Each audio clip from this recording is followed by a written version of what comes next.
il y a une volonté de faire l'omerta sur tous les effets secondaires. Il y a une volonté de les cacher. Il y a une absence totale de transparence des autorités sanitaires, gouvernement français, gouvernement belge, tous les gouvernements, et la Commission européenne, n'en parlons même pas. Ils ont fait des contrats. Ils n'ont toujours pas publié les contrats qui ont été faits au nom des Européens, avec l'argent des Européens, et on ne les a toujours pas. Et on est supposé être en démocratie. Excusez-moi, c'est pas la démocratie.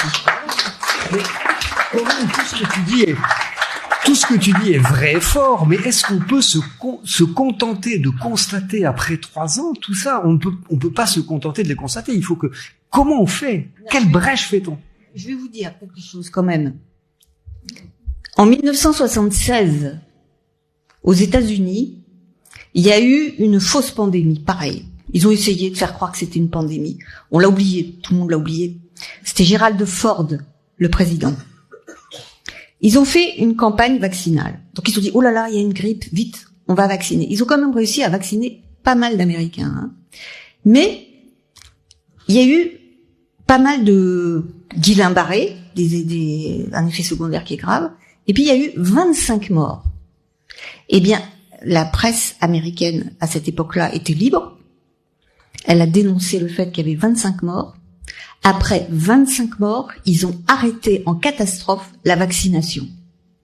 Là, on est à des 40 000 morts. En France, beaucoup plus de milliers de morts. Là, en France, officiellement, on est à 1200, mais c'est des chiffres qui sont complètement faux.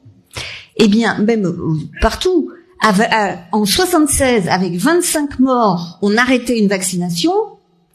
En 2023, on est à des milliers de morts, voire à 17 millions de morts dans le monde, avec les chiffres du Canadien Denis Rancourt. Donc on est à 17 millions de morts post-vaccinaux et on n'a toujours pas retiré ces vaccins. Donc la question est pourquoi? Pourquoi? Il y a une omerta totale et il y a beaucoup de gens qui sont persuadés qu'il n'y a pas d'effet secondaire puisqu'on n'en parle pas à la télé. Donc il faut que l'information finisse par crever l'écran. Ça se fait petit à petit. Il y a des philosophes qui commencent à dire ah oui c'est vrai, je me suis trompé, on s'est trompé. Ah mais on s'est tous trompés. Ah non mon cher philosophe, tout le monde s'est pas trompé. Vous avez accepté de vous tromper. Vous avez accepté d'enfreindre les libertés alors que vous faites métier de défendre la liberté. Vous avez été le premier à prôner la suppression de la liberté et la condamnation des gens qui étaient libres. Ils étaient libres de refuser de s'injecter un produit expérimental. Et vous les avez dénoncés alors que vous dites que vous êtes pour la liberté. Mais ça, c'est grave. Et c'est pas juste, on nous a trompés. Je veux bien qu'on nous ait menti.